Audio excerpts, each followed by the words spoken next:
Muy buenas tardes, sean todos bienvenidos a este espacio, el cual hemos preparado para todos ustedes desde Great People's Community.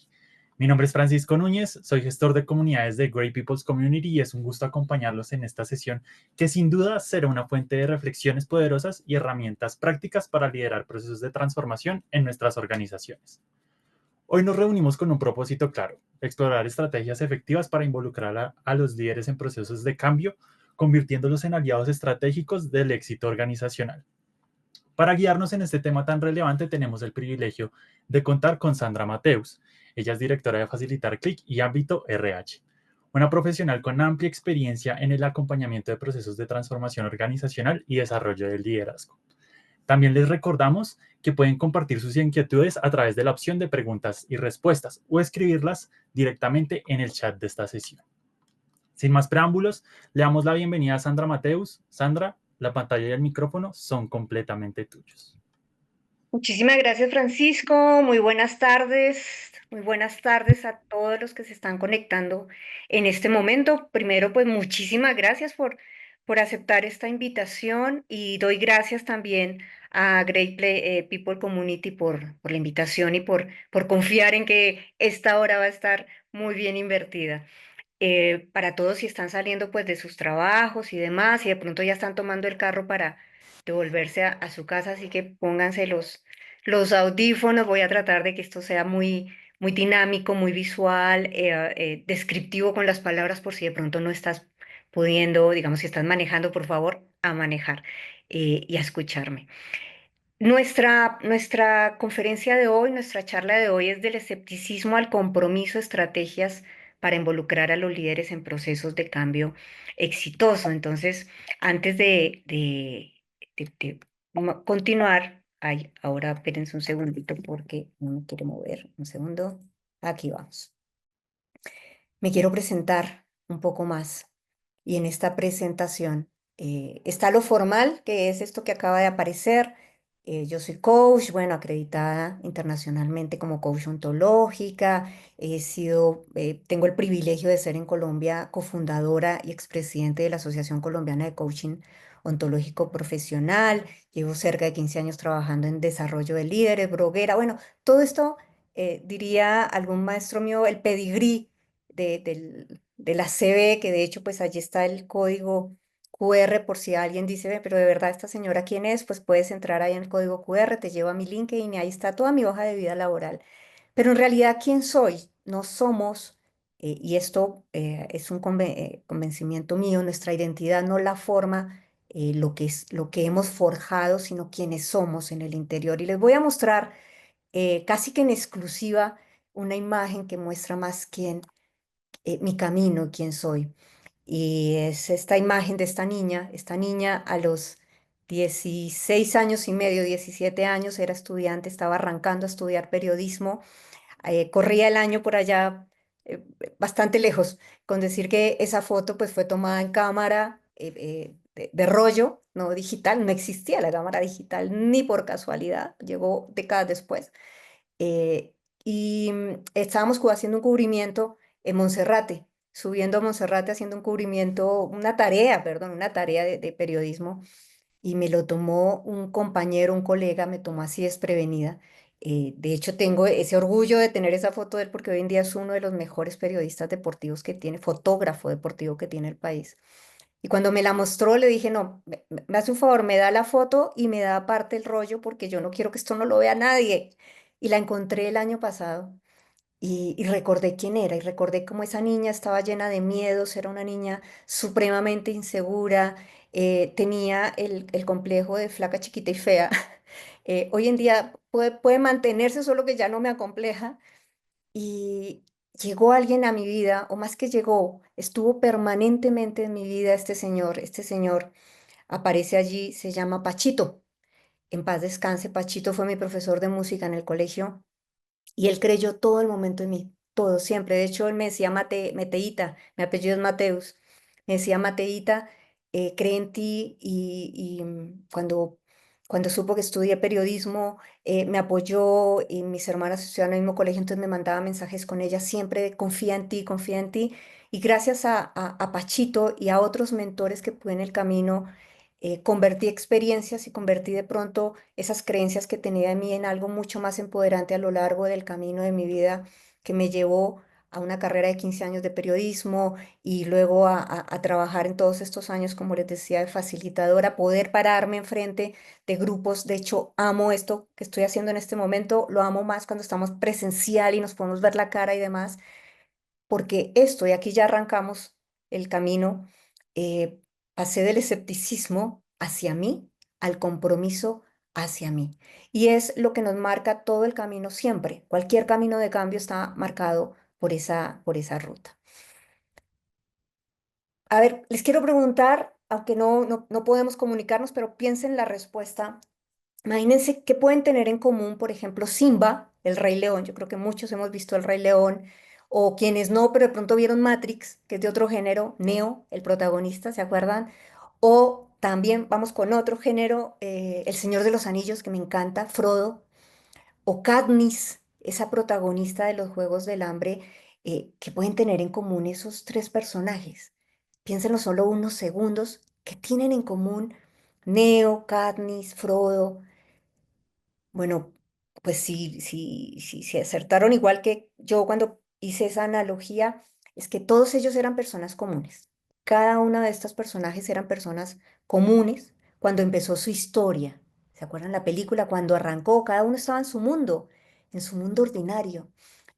No sabían que iban a convertirse en referentes, en líderes o en héroes. Ninguno se lo imaginaba, ni siquiera lo aspiraba, y fueron sacados de ese mundo conocido por una fuerza, cada uno desde diferentes lugares, pero esa fuerza los llevó a atravesar zonas de incertidumbre, de miedos, de pérdidas, bueno, todo lo que vivieron, pero al final también tienen algo en común y es que encontraron algo valioso y aparte volvieron transformados a a sus nuevos contextos, algunos volvieron a sus hogares, pero volvieron diferentes.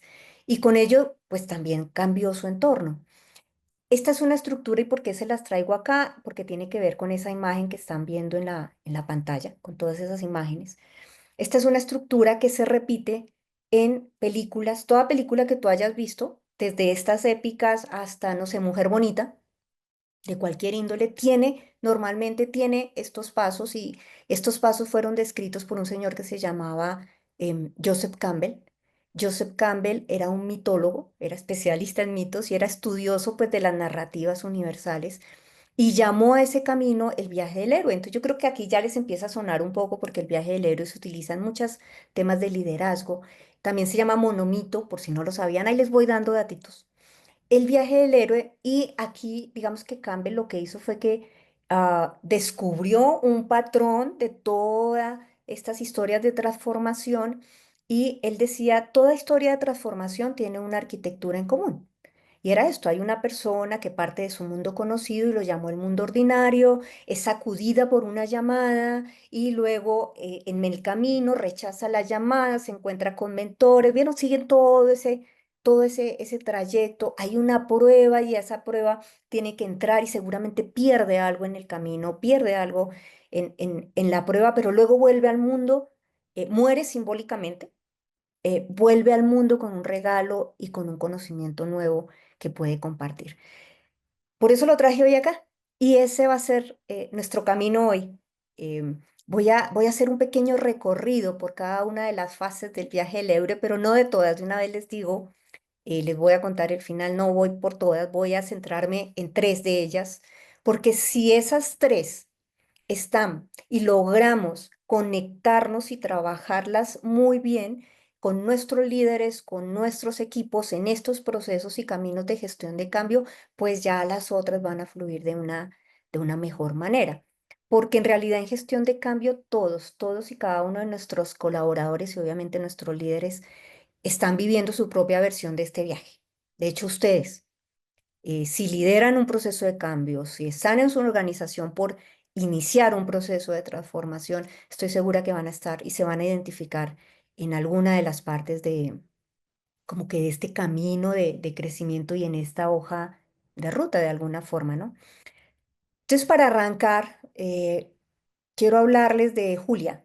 Voy a invitar a Julia aquí. Siempre que hablamos de una persona, la estamos invitando, ¿no? Entonces, Julia, bueno, aunque aclaro aquí, cambié el nombre de Julia. Julia fue una coach mía. Ella era líder de un área de formación y desarrollo en una empresa del sector farmacéutico. Y estábamos haciendo nuestro proceso de coaching directivo, ejecutivo, en donde estábamos desarrollando algunas competencias con ella, cuando, eh, preciso, ¿no? Coincidió, aunque no era tan coincidente, eso obviamente ya se veía venir, más bien se concretó un proceso de fusión de esta organización. Así que todo cambió. Y aquí a dónde estamos iniciando en el llamado a la aventura. Ella inició en ese llamado a la aventura. ¿Y saben qué es lo primero que se vive en este llamado? Miren, un cóctel de emociones. Si no han visto la película intensamente, se las recomiendo que la vean. Es uno de las más grandes escuelas así rápidas en el mundo emocional, tanto la uno como la 2.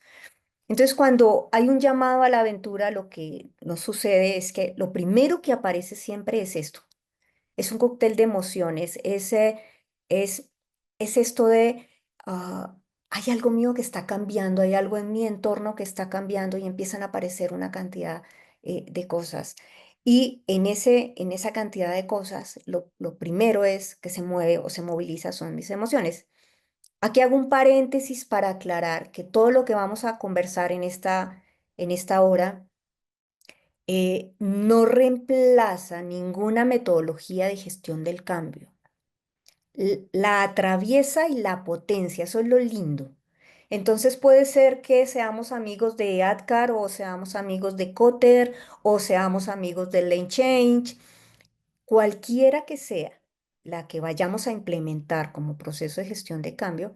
El tránsito emocional que vamos a ver es transversal y todo lo que vamos a ver les quiero compartir que es práctico y son los recursos que tenemos a la mano, es muy transversal y claramente pues no se puede ignorar. Podemos tener, porque podemos tener todas las etapas claras en un plan de gestión de cambio, un plan de comunicación sólido, recursos asignados, pero si no iniciamos por reconocer cómo lo está viviendo cada una de las personas, cada uno de los líderes, cuál es la narrativa personal que se está activando con el cambio, pues es muy probable que el proceso pierda profundidad y efectividad. Entonces, en este punto y con esta mirada humana, les voy a compartir una herramienta clave, seguramente algunos lo conocen, que me encanta, y es la curva de cambio de Kubler-Ross, que inicialmente fue, digamos que fue construida para atravesar los duelos personales, las pérdidas de algún familiar y demás, pero finalmente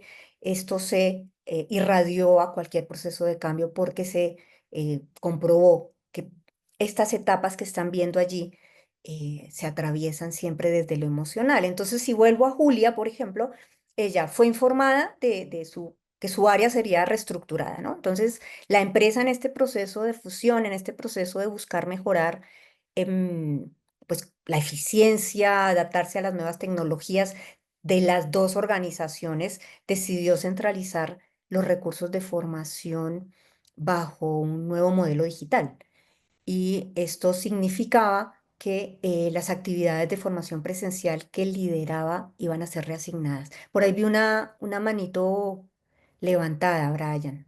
Sí. No, no, Yo Sandra, disculpa, Ah, disculpa. ok. Ok. Em, entonces, si empezamos a mirar esta curva, voy a pasar rápido, pero para que vean el paseo, Julia, cuando en la siguiente sesión que tuvimos, porque obviamente tuvimos que aplazarla desde el momento del anuncio del cambio, tuvimos esa sesión como un par de semanas después, y me empieza a compartir y comenzamos a mirar cómo estaba transitando esta. Lo primero que hizo fue negar la realidad y ella me decía, Sandra, mira, cuando nos dijeron esto, pues sí sabíamos que iba a pasar algo, pero no que iba a haber esta remozón en el área mía. La negó, dijo, no, esto yo creo que no, esto va a ser temporal, esto es mientras se ajustan. La negación, generalmente es lo que primero aparece, es la negación, esto no va a pasar acá. Y el líder atraviesa esa emoción ella no veía, por ejemplo, clara la necesidad de modificar el modelo, pues porque hasta el momento le venía funcionando bien.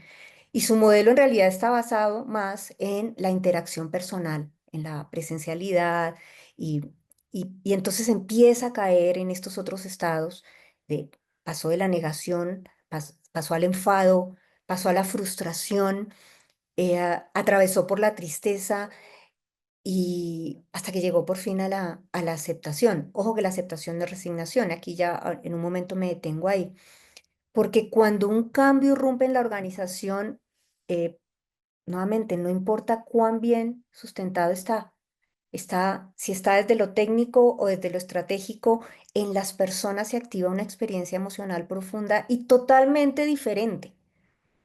¿Por qué? Porque cada uno de nosotros llegamos con una experiencia distinta, con unos aciertos atrás, con unos errores atrás, con unas creencias, y de hecho hay quienes han construido su identidad alrededor del rol que tienen en la organización y de un momento se ven sin eso, se ven sin eso que de alguna forma marcaba su identidad. Así que desde gestión humana quienes están aquí y están en áreas de talento humano, hay una enorme responsabilidad y es que no podemos gestionar ningún cambio sin gestionar también lo emocional y tener presente siempre esto. No todas las personas avanzan en esta curva por la misma velocidad ni llegan a ella con la misma profundidad. Y hay que actuar de forma distinta, ¿no? Cuando nos vamos dando cuenta. Entonces, un líder que está en negación, ¿no? Esto no puede pasar. Él no necesita comunicados ni datos. En ese momento no necesita eso. Después seguramente sí, él necesita tiempo y un referente cercano que le explique desde quién es y desde lo que es, para dónde va esto. En realidad, esto qué profundidad tiene. Alguien en frustración, voy a tomar otra emoción, alguien en frustración pues no le va a servir frases de motivación y que el líder salga a decir que esto es buenísimo para la compañía. No, necesita un espacio para verbalizar su preocupación sin temor a ser señalado o a ser castigado de alguna forma. Así que aquí la conclusión de esta primera parte, que es el llamado, porque en el llamado a la aventura, esto es lo que aparece. Es el mundo emocional que aparece allí, no se trata de evitar la curva y de saltarla de un estadio a otro, sino de legitimarla, porque la curva misma emocional no es el problema, es un mapa y por allí transitamos, así que conocerla nos permite intervenir con mayor precisión e incluso, pues, obviamente anticiparnos, que es lo que hacemos con la gestión del cambio. Y aquí hay un punto crucial y es, recuerdo hace unas 3, 4 semanas atrás, dictaba un taller precisamente a líderes de aceptación al cambio, de adaptación al cambio, y alguno de ellos me preguntaba, bueno, pero ¿y qué pasa si por qué no puedo, simplemente no estoy de acuerdo con algo, pero lo acepto? Pues resulta que ahí el espacio en el que estás no es aceptación, puede ser resignación. Y cuando yo hablo de un estado emocional de resignación, es como que bajo la cabeza y digo, hagámosle, esto ya no hay nada que hacer, no me interesa, pero hagámosle. Ese no es sano. La verdadera aceptación, es decir, donde termina esta curva, sin decir que esta curva es así lineal, ¿no? Es circular. Seguramente en algún punto volvemos a un lado, volvemos al otro, pero la verdadera aceptación ocurre cuando una persona reelabora su rol en el nuevo contexto, le encuentra sentido y vuelve a aportar desde ahí. Esa es la meta. Pero pues para ir primero hay que atravesar todo esto y si no lo reconocemos como parte natural del proceso, lo que hacemos es profundizar el desgaste. Por eso la llamada a transitar todo esto emocional. En esa misma sesión, recuerdo porque eran muy participativos, una líder me decía, ¿y cuánto tiempo más o menos debe uno durar como en cada uno? No, no hay tiempos. Todo depende, le dije, esto es depende. ¿Depende qué? Depende también la apertura al cambio que tenga cada uno de los líderes. Hay quienes son más abiertos al cambio. Por eso en metodologías de cambio se habla, no sé, de los innovadores, los early adopters, luego vienen los que ya se suman más tardíamente. Eso nos dice qué tan abierto está un líder al cambio y eso hace también que sus tiempos pues obviamente sean totalmente diferentes. Entonces, esto es el mapa de lo que aparece debajo cuando hay ese llamado a la aventura, que no es otra cosa que cuando te cuento, nos cuenta en la organización que vamos a tener un cambio en donde tú eres fundamental. En el caso de los líderes, eres pieza fundamental. Y como vimos, voy a volver solo un segundo acá, como vimos en la primera de la negación. ¿Qué es la negación? Es el rechazo al llamado. Entonces aquí entramos al segundo estadio del rechazo al llamado. Y aquí lo que les voy a compartir es una manera, no sé si diferente, para mí es práctica. Es práctica de cómo identificamos esos llamados a esas resistencias. Bueno, pero antes de pasar, y yo en cada una de las etapas me voy a detener un poquito, no sé, Francisco, si de pronto hay alguna pregunta que pueden ir dejando sus preguntas en el chat, por favor, y las vamos a ir respondiendo. No, Sandra, por el momento no hay ninguna pregunta. Listo, buenísimo. Veo que Manuel Velázquez me aparece aquí que levantó la mano. No sé si puedes dejar la pregunta en el chat, si tienes alguna duda, Manuel. Entonces, mientras la puedes escribir, voy avanzando. Me dice Francisco, sí, por favor, si hay alguna pregunta. Mm, Voy aquí a traer otro caso para que hablemos sobre terreno ya explorado, porque todo esto es de terreno explorado ya. Hace un par de años yo formaba parte de un equipo en donde acompañamos a una empresa en República Dominicana. En realidad, este era el equipo de finanzas. Esta empresa, que era una empresa muy grande allá en Dominicana, estaba adoptando un nuevo ERP, ¿no? Un nuevo sistema que unía pues todos, obviamente, sus áreas, operaciones, finanzas, tal. Y en una reunión inicial, recuerdo que un miembro clave del equipo levantó la mano y preguntó cosas como, bueno, ¿y si el sistema se cae? Que serían preguntas normales, ¿no? El tema era el tono en que las preguntaba. Sabemos que en la comunicación no es lo que dices solamente, sino cómo lo dices. Entonces, en la conversación nuestra tenemos siempre tres factores que están ahí claves, ¿no? La emoción, que es esto que hablamos, qué emoción está sosteniendo esto que estás diciendo. El cuerpo, entonces se ve en la forma como gesticulamos nuestro rostro y demás, y ahí sí lo que decimos, el lenguaje. Aquí el lenguaje era neutral, ¿no? Bueno, ¿y qué pasa si el sistema se cae o si perdemos todos los datos y tenemos que regresar a los Excel que estamos manejando? Como dándole un nombre como cotidiano. Pero su rostro y su tono no era de una pregunta neutral, ¿no? Y cuando vi los rostros de quienes estaban también, pues como el resto del equipo, pues había claramente sonrisitas de esas como de, bueno, detrás de su comentario había algo más. En ese momento no sabíamos qué era, pero había algo más, ¿no? Como, menos mal lo preguntó, menos mal lo dijo, había como ahí como incredulidad y demás, y entonces otra persona pues ya alzó la mano y dijo, no, sí, yo ya escuché también a algunos de los técnicos decir que ese ERP, este precisamente no es tan amigable y que lo que vamos a tener es dolores de cabeza y lo que hará será multiplicar por 10 pues los procesos. Así que estas palabras, estas preguntas, esta forma que tenemos los seres humanos de alguna forma de taparlos, lo que realmente lleva a preguntar algo, por ejemplo, actitudes de lo que se llama el desinterés pasivo, ¿no? Y no sé si les ha pasado en reuniones. Miramos el teléfono mientras la otra persona está explicando el nuevo plan. Entonces hacemos un kickoff, los kickoff para presentar y no nos damos cuenta de la persona que está presentando ni siquiera lee a quienes están en la sala y hay unos que están con el celular, hay otros que están como con el cuerpo cerrado, que llamamos pues para darnos cuenta.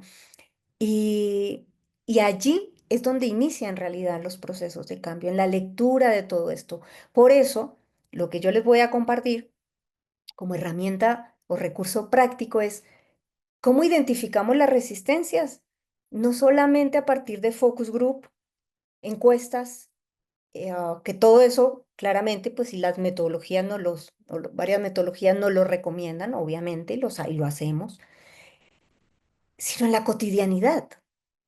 en lo que comenzamos a escuchar y para eso debemos haber generado espacios de confianza, ¿no?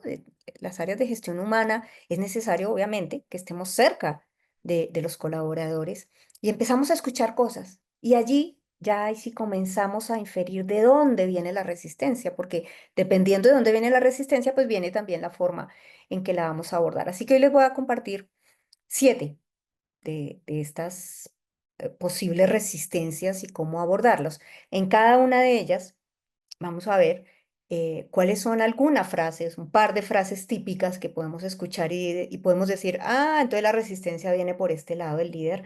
¿Cómo hacemos para abordarlo, para sostenerlo en esa inquietud? Un par de preguntas, ¿cuáles son las preguntas que de pronto puede pasar y cuál es el comportamiento que nosotros evidenciamos en estas, o sea, en estas personas a partir de esta resistencia? Entonces nos vamos a la primera que es la negación de la necesidad del cambio. Es como un título genérico. ¿Qué puede aparecer ahí? Entonces, miren, frases típicas. Y no salen, generalmente todo esto que vamos a ver, no salen en las reuniones formales. Y mucho menos, por ejemplo, si lo estamos haciendo así, virtual. Obvio, aquí ni nos vemos.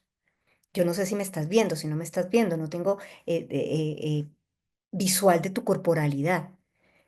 Así que en las reuniones presenciales, si bien ya tenemos todo esto, no tenemos eh, la transparencia que sí se puede dar cuando escuchamos conversaciones informales, cuando ya nos reunimos desde otro lugar. Y ahí es donde comenzamos a escuchar este tipo de cosas, ¿no? Pero ¿para qué si siempre lo hemos hecho así? ¿Para qué le vamos a poner palo a la rueda? ¿Esto está funcionando bien? ¿De verdad? ¿De verdad esto es necesario en este momento? Y algún comportamiento pues que vamos a identificar fácilmente es que van a evitar de forma muy activa implementar rápidamente el cambio propuesto. Puede cambiar de tema incluso cuando se lo estamos abordando o digamos que direccionarlo hacia otro lugar.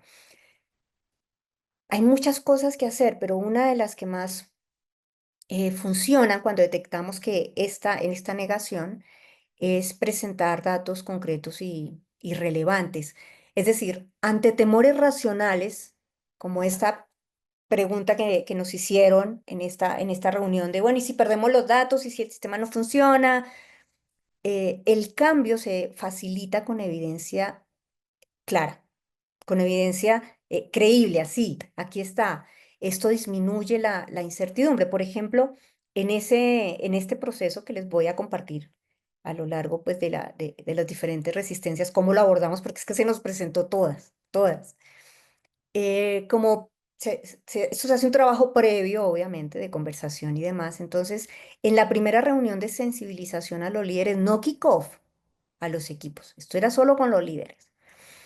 Presentamos primero a ellos las cifras de eficiencia, obviamente esto de la mano con el proveedor que estaba haciendo la implementación tecnológica, lo trabajamos con ellos, inclusive trabajamos con el proveedor, la forma en cómo lo presentaran, ¿no? Porque ellos eran súper técnicos y ya lo iban a presentar. No, les dimos tips para ver cómo conectábamos a esos líderes que ya habíamos notado que la resistencia iba por ese lado.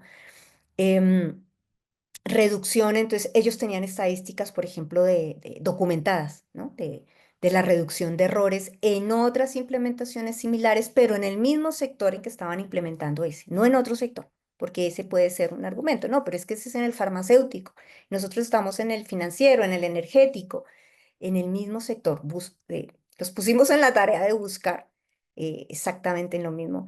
Y también, ¿qué hicimos? También invitamos pues a uno de esos expertos técnicos para explicar en términos sencillos cómo funcionaban los protocolos de respaldo ante posibles caídas del sistema y otras dudas que habían ya muy técnicas, con lo cual a los primeros que involucramos en el desarme de esta resistencia fue a los líderes. Y con eso pues nos blindamos, fue como con una capa de seguridad y les dimos una capa de seguridad a estos líderes para que cuando ya hicimos el kickoff en los equipos o ellos se fueron a hablar con los equipos después y demás, pues no saltaran eh, este tipo de cosas. Con lo cual buscamos generar y lo logramos un impacto mucho más rápido en la percepción de los líderes pues frente a esta reducción del temor hacia lo desconocido. Porque si los líderes entienden los datos, esto también es fundamental, pues pueden tomar decisiones informadas y se sienten además como más capacitados para liderar el proceso. Vamos con un segundo y es que se esté perdiendo el enfoque de lo que yo estoy haciendo, ¿cierto? Y esto no es poca cosa porque a mí me miden por indicadores. Y resulta que si tú me estás diciendo que vamos a tener que durante un tiempo, como fue en este caso, en esta implementación, en donde tanto los key users como los usuarios finales, adicional a lo que tenían que hacer, pues tenían que estar trabajando con la implementadora de la tecnología y demás, pero sus indicadores no se los iban a rebajar. Entonces ahí venía esto y es, bueno, ¿y nuestras prioridades cómo van acá? ¿Cómo vamos nuestra agenda cómo va si tenemos que dedicar tiempo y recursos acá? ¿Nos van a cambiar los indicadores con los cuales me miden? ¿Cuál es el impacto? Fíjense en estas preguntas típicas. ¿Cuál es el impacto en nuestros proyectos y en nuestras metas actuales? Y claramente el comportamiento va a ser que va a haber una dilución en el tiempo, van a diluir en el tiempo la, la implementación o la adopción de aquello que estamos buscando. ¿Qué se puede hacer en este caso? eh, ah, es claro que se necesitaba establecer explícitamente, cuando digo explícitamente es desde cierto nivel, cuáles eran esas nuevas prioridades, qué tareas se podrían despriorizar sin impactar los indicadores que tenía cada una de las áreas y pues los líderes, ¿no? Entonces aquí dos cosas que hicimos, por ejemplo, en este caso fue que primero también, fíjense que todos estos son trabajos, muchos de estos son previos. Se trabajó con la alta dirección para definir esto y enviar ahí sí ya una comunicación oficial y aparte después hubo reuniones y demás con cada uno de los equipos que estaban involucrados para a llegar a este acuerdo, ¿no? De cómo te voy a medir, cómo te voy a ver durante este cambio. No voy a ignorar que tú tienes unos procesos que no se pueden detener. Y esto fue claro, fue clavísimo pues para aclarar que el foco y lo dejó claro desde la alta dirección, y se mantuvo durante el proceso, debía estar en la transición y en los objetivos como primarios, los que no afectaban ni la operación ni nada pues crucial de la organización. Pero también hicimos un taller de mapeo operativo, en donde los líderes del equipo pues revisaron su carga actual y ellos reorganizaron las responsabilidades usando herramientas, en ese caso pues fue la matriz de priorización, que muchos de nosotros lo trabajamos, y eso ayudó y les permitió clarificar qué actividades seguían siendo críticas y cuáles podían ser postergadas temporalmente. ¿De qué sirve el identificar esa resistencia a partir de estos elementos que fueron, cómo están hablando los líderes, que están preguntando? Entonces, Chun nos ayudó a diseñar estas acciones que permitieron que ellos tuvieran más claridad en las prioridades esenciales pues, para mantener el enfoque y reducir de el caos o la ansiedad que estuviera creyendo. Otra rápida que serían las dudas sobre, pues porque algo no funcionó en el pasado. Algo ya se hizo muy parecido a lo que estamos haciendo y no funcionó. Entonces acá miren las frases típicas, ¿no? Pero si esto ya lo intentamos, esto otra vez vamos a hacerlo. Eh, ¿Y qué nos garantiza que en esta ocasión sí funcione? Y claramente aquí el comportamiento visible, lo que podemos ver en los líderes es que muy probablemente van a mostrar escepticismo a partir del nuevo cambio, como recordando en las charlas informales, en los cafés, sí, en esos uno a uno como más informales, diga, pero usted acuérdese, y más cuando los líderes llevan muchos años en la organización, que ya han vivido muchas cosas, muchos errores y muchos aciertos. Acuérdese cuando, ta, ta, ta, ta, ta. Dicen que las mujeres tenemos una memoria gigante, ¿no? Esto es de todos. Todos tenemos una memoria gigante cuando se trata a veces de los errores. ¿Qué acciones aquí? Aquí la principal es reconocer y validar las experiencias pasadas, pero enfocándonos en las diferencias de lo que estamos haciendo hoy, pues para no alimentar la queja, pero sí se debe cerrar ciclos inconclusos. No se trata de echar tierra y decir, no, no, no, eso no pasó, sino de resignificar, llamamos desde el coaching, resignificar ese error como experiencia de aprendizaje y no como condena.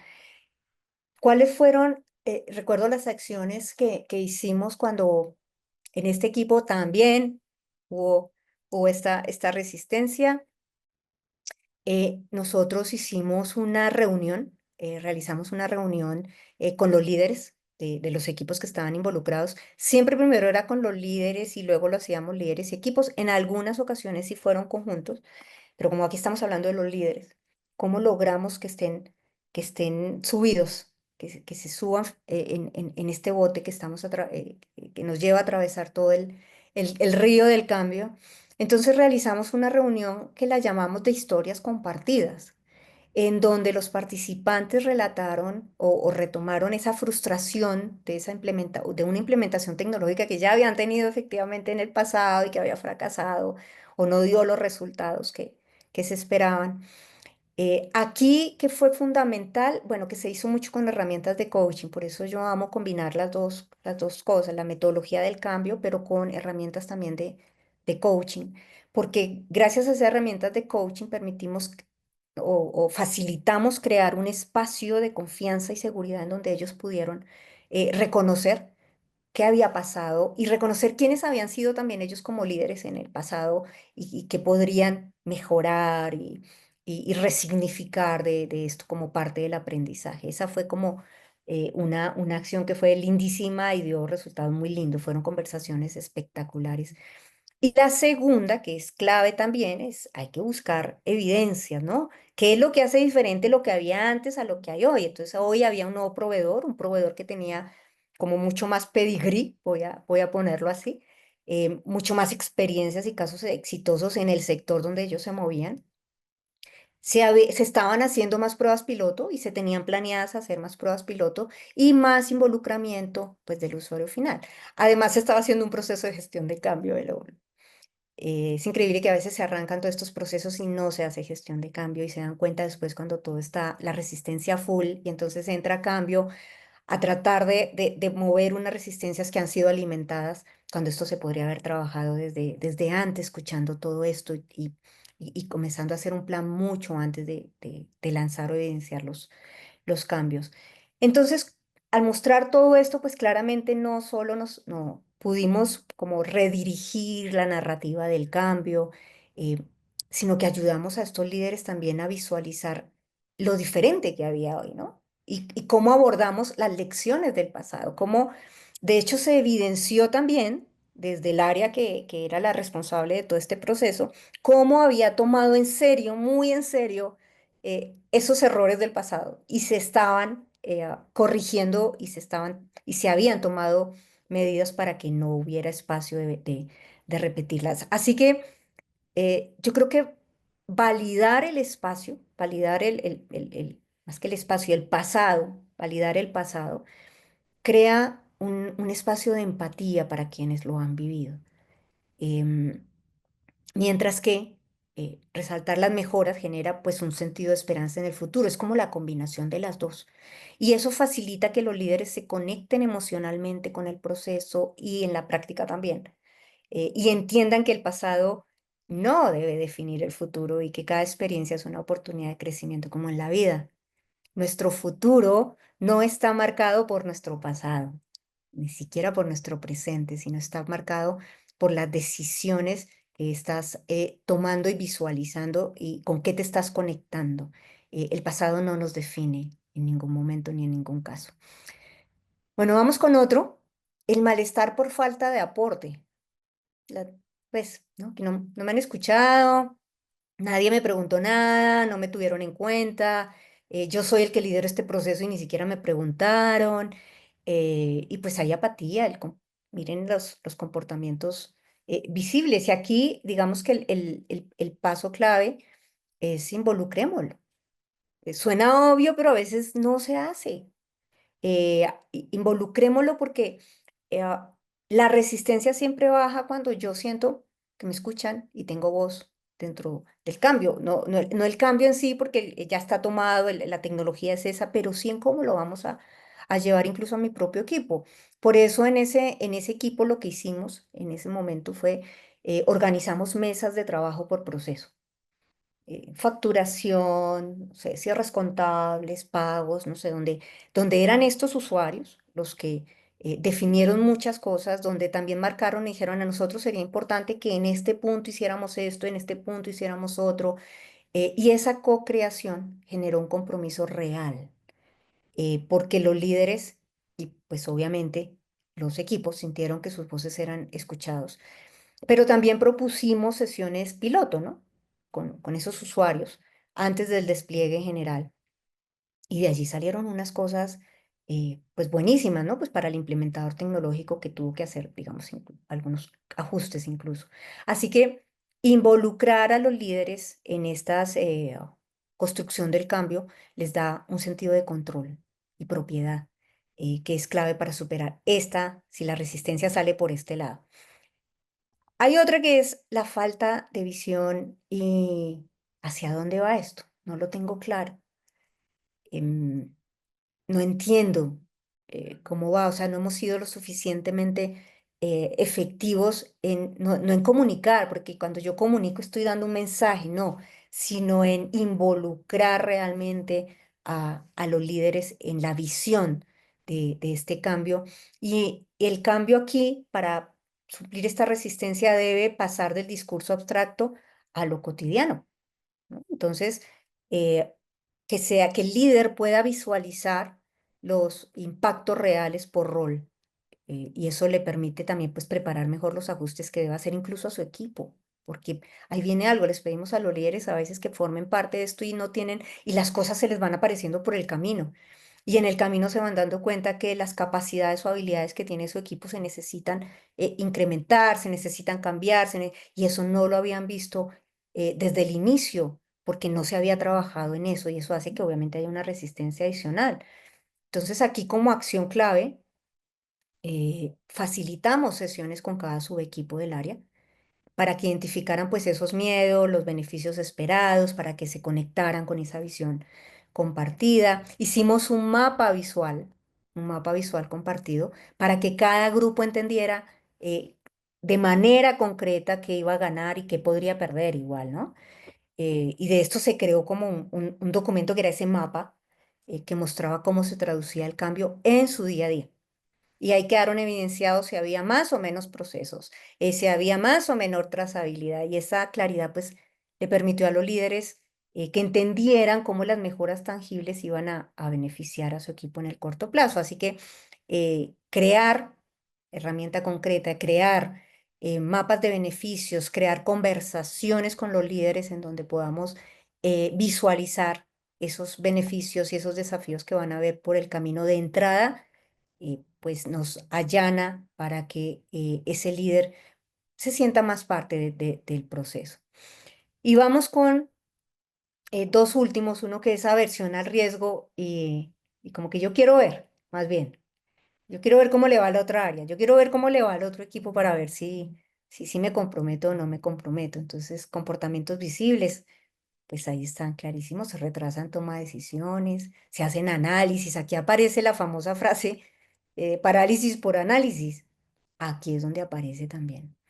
Entonces aquí los recursos claves es, hagamos pruebas rápidas, hagamos prototipos, hagamos MVPs, y por eso aquí me encanta la metodología de Lane Change, porque nos permite rápidamente prototipar algo. No todo, sino prototipemos, ¿no? Hagamos MVPs, probémoslos, ajustémoslos y luego sí pues lo vamos como irradiando. Acciones claras que tuvimos acá, hicimos en la fase inicial de esta implementación, seleccionamos un proceso financiero específico. En ese caso me acuerdo que era la carga de facturas, para hacer una prueba rápida, y así integrar pues como el nuevo sistema, pero con solo una parte del equipo y con solo un proceso.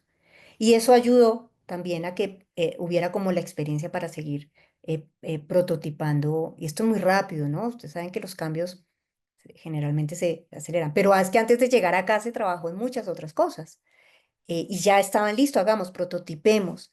Y claramente, después de que realicemos una prueba piloto, pues se compartieron resultados. Yo fui consultora en comunicación estratégica hace muchos años y recuerdo un maestro que me decía, la comunicación estratégica eh, es como las gallinas.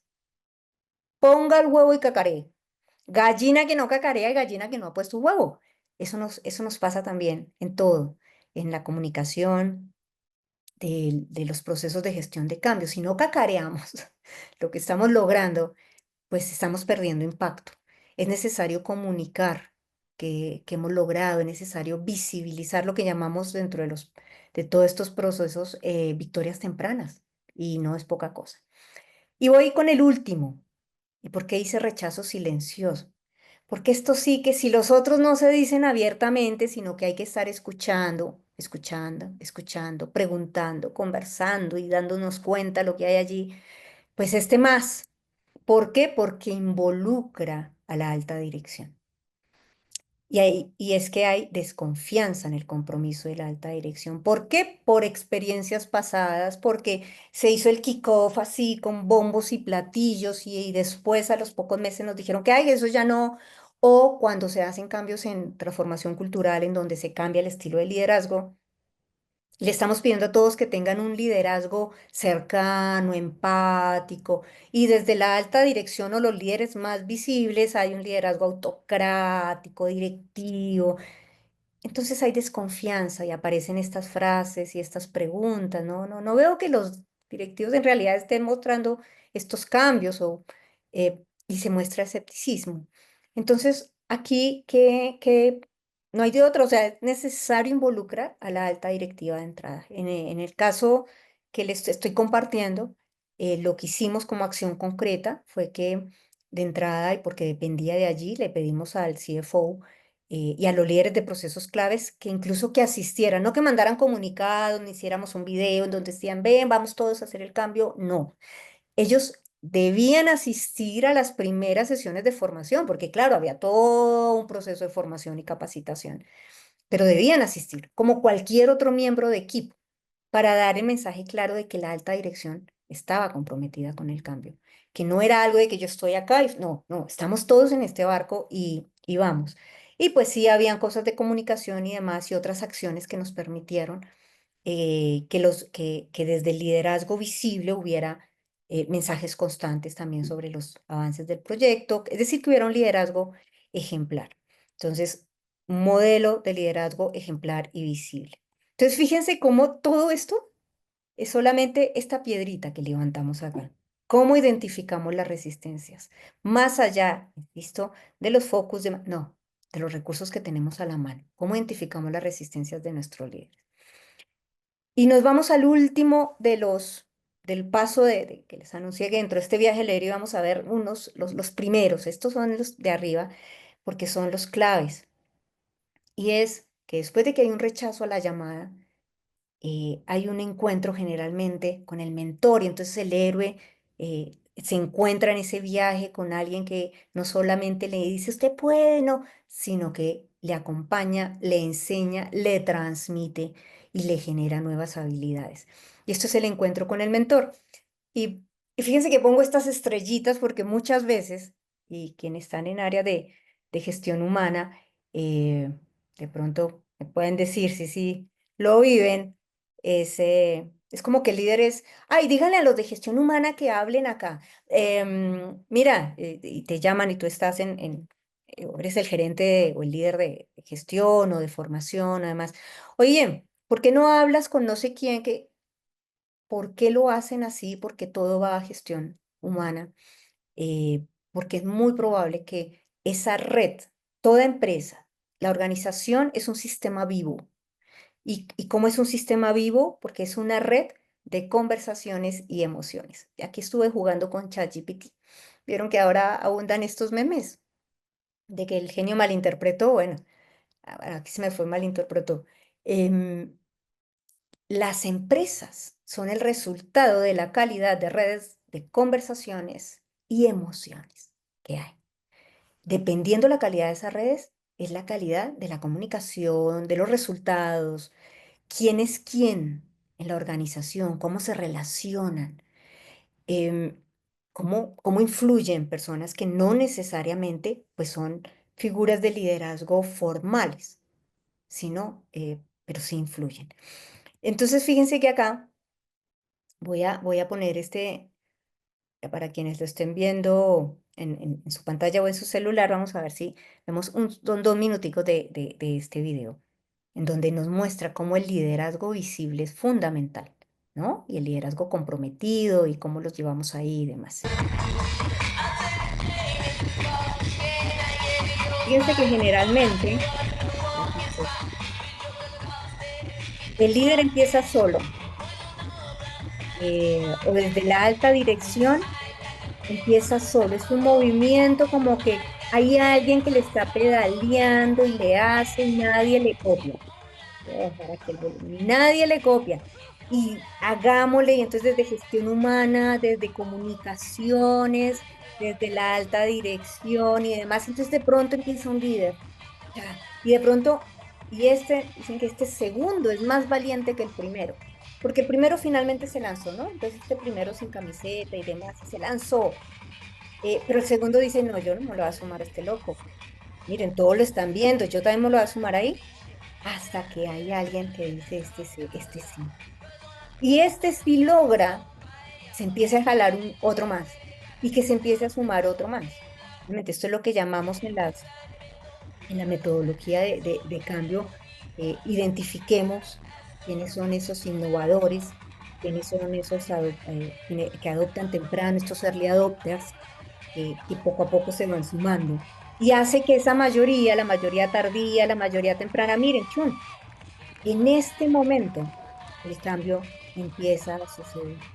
Solo hasta cuando esas redes de conversación y redes de emoción y inclusive redes de resistencia comienzan a cambiar para sumarse al proceso mismo. Este video me encanta por eso, es una muestra visible de que eso es lo que ocurre en el día a día, eso es lo que ocurre en cualquier proceso de cambio. Y eso es lo que vive además cada uno de nuestros líderes cuando quiere sumar algo al cambio. Al comienzo se siente solo y eso no lo podemos ignorar.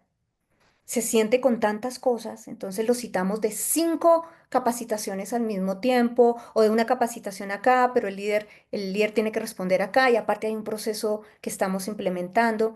Es importante tomarlo siempre presente. Entonces, si volvemos acá a, a- a esto de las redes, lo primero es pues identificar a estos influenciadores, tanto naturales como formales, em, que nos van a permitir de alguna forma estar mucho más presentes.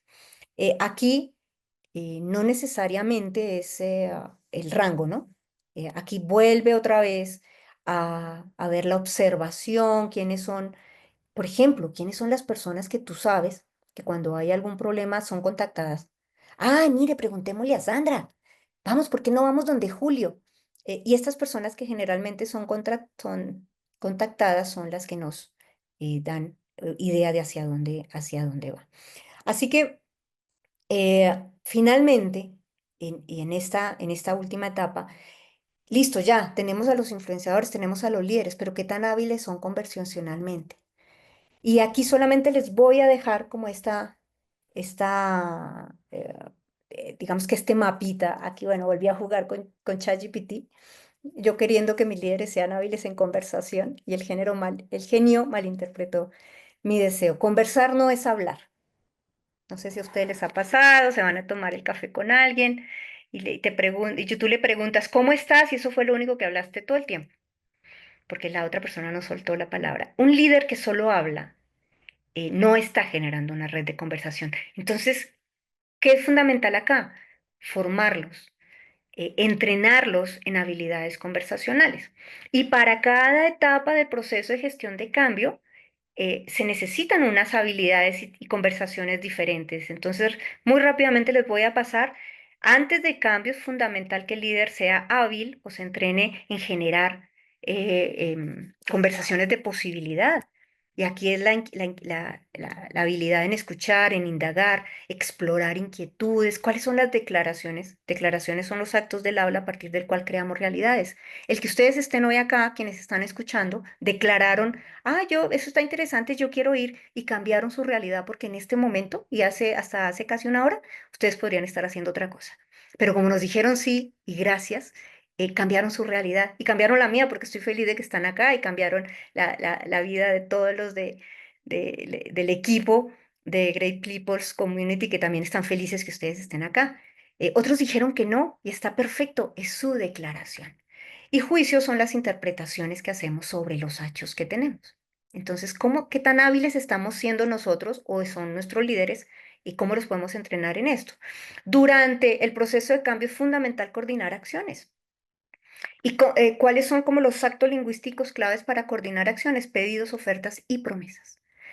Cuando pedimos, nos vemos mañana temprano, temprano es para unos a las 8, otro a las 8:10, otro a las 9.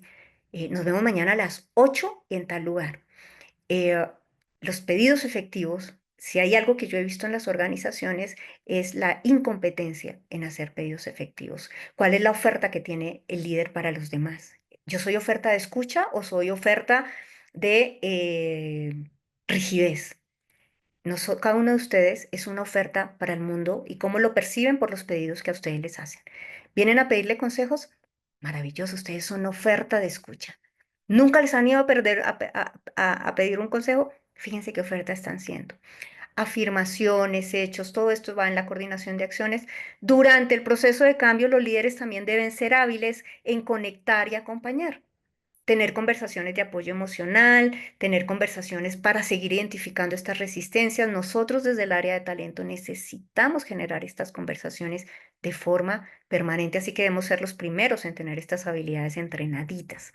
Y posterior al proceso de cambio, claramente, necesitamos seguir haciendo conversaciones de feed forward, también de coordinación de acciones y declaraciones de afirmación y logros.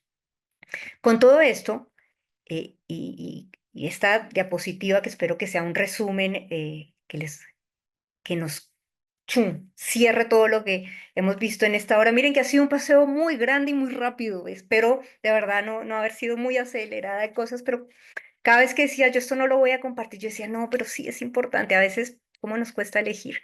Porque tenemos que renunciar y no quería renunciar a darles esto a ustedes.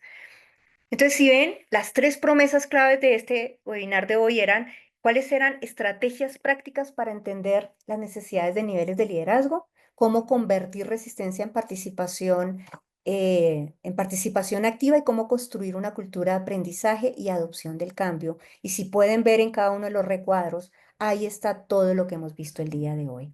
Así que esta diapositiva, seguramente a través del equipo de Great Place People's Community, se las voy a enviar, aparte que ustedes van a tener la grabación por si quieren retomar alguno de los elementos que hemos visto. Y quiero finalizar contándole, bueno, muchísimas gracias. eh, Ahí en este código pueden acceder a mi LinkedIn si alguno de ustedes considera que puedo apoyarlos o tiene alguna duda sobre lo que hablamos hoy, con todo gusto. Pero quiero finalizar muy rápido contándoles, me encanta la mitología y en la mitología griego hay un personaje que se llama Perseo. Y Perseo fue enviado a una misión que era aparentemente imposible, que era derrotar a la Medusa, esta gorgona que tenía todas las serpientes, que si uno la miraba quedaba petrificado. Bueno, a veces hay líderes que parecen medusas. Esos son los líderes que tenemos que abrazar, acompañar, para que su mirada sea mucho más suave. Bueno, lo cierto es que se dice en el mito que al principio ni siquiera Perseo creía en su capacidad, sabía que tenía que hacerlo, una labor que tenía que hacer. Y incluso otros dioses le habían dado herramientas. Entonces estaba Atenea que le dio un escudo, estaba Hermes que le dio una espada, pero su propia confianza estaba en duda. Así que el verdadero giro de este mito fue cuando Perseo dejó de ver la misión como algo que era para otros y comenzó a verla como un propio desafío personal. Y bueno, el mito termina en que pobre Medusa pues la enfrentó, la acabó con estrategia y confianza.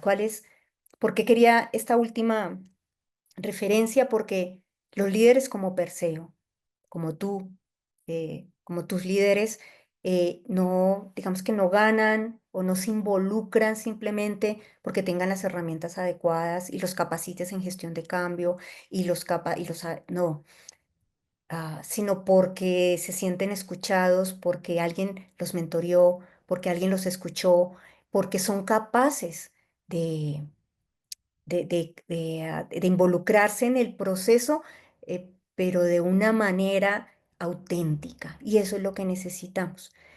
Por eso cuando un líder deja de ser un mero ejecutor y se convierte pues en el arquitecto, en uno de los arquitectos del cambio, pues la resistencia se convierte en impulso. Es posible también que el escepticismo en compromiso y, y se transforme el miedo que siempre nos sostiene en los procesos de cambio en acción y la resistencia en motivación, que es lo que queremos. Así que, como dice la leyenda, el valor no se mide, a ver, el valor no se mide en la ausencia del miedo, sino en la decisión de actuar a pesar de él. Así que, pues, muchísimas gracias. Gracias a todos. No sé si hubo alguna pregunta por allí que nos quede, que nos quede para responder. Sí, Sandra, pues tenemos dos preguntitas, creo que las podemos responder rápidamente. ¿Mm? Y la primera es, ¿qué pasa cuando la resistencia se da por estructuras organizacionales robustas e ineficientes? Fíjense que hay diferentes tipos de cambio, efectivamente. Y uno de los errores que a veces se cometen es cuando, por ejemplo, vamos a hacer cambios en procesos o cambios en tecnologías y demás, sin haber hecho cambios estructurales en la organización y a veces se requiere hasta cambios culturales. Por eso, cuando no se ha hecho y sí o sí nos toca ingresar al proceso, e iniciar el proceso de cambio, es fundamental ir a la alta dirección, es fundamental tener su compromiso visible, esto de que se forme, que forme parte visible de todo el proceso y que si es posible, porque lo viví en alguna ocasión y fue un poco complejo, claramente este es son de los cambios más complejos, que se revisaran la estructura misma, porque esa estructura estaba impidiendo que por más de que se hacía todo esto, pues no, la cosa no fluía y se necesitaba otra cosa y hasta que no hubo esa revisión, no fluyeron muchos cambios. Así que ahí se requiere un cambio estructural,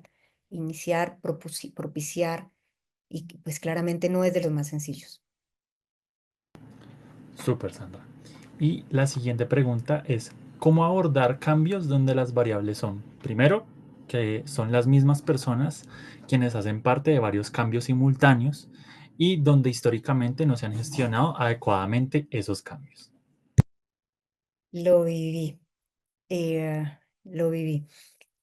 Aquí la única forma que funcionó fue primero incorporar a estas personas como dentro del equipo de implementación del cambio, porque dado que ellos tenían varios cambios simultáneos, y en este caso era inclusive porque varios de los líderes estaban en diferentes procesos, que todos los procesos fueron afectados al mismo tiempo. Fue una locura. Entonces, al estar ellos dentro del cambio, ellos mismos incluso medían los timing.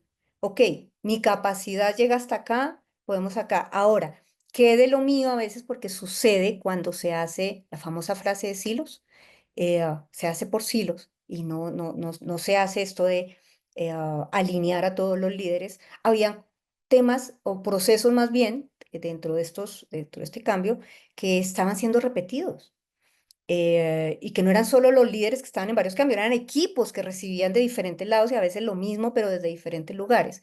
Aquí es fundamental hacer conversaciones cruzadas, hacer estos mapas que les contaba, estos mapas en donde no solamente veamos beneficios y demás por equipo, sino cómo nos está impactando, darnos cuenta cuál es el equipo, cuáles son los equipos que más impactos está teniendo y trabajar con ese líder de la mano, no bajarle directiva, sino trabajar con ese líder de la mano y con mayor razón estos entrenamientos en las habilidades conversacionales funcionaron muchísimo porque comenzaron a conversar de forma distinta, a preguntar de forma diferente y eso ayudó pues a avanzar, porque lo que tú dices también, ¿no? Históricamente no se habían gestionado adecuadamente los cambios.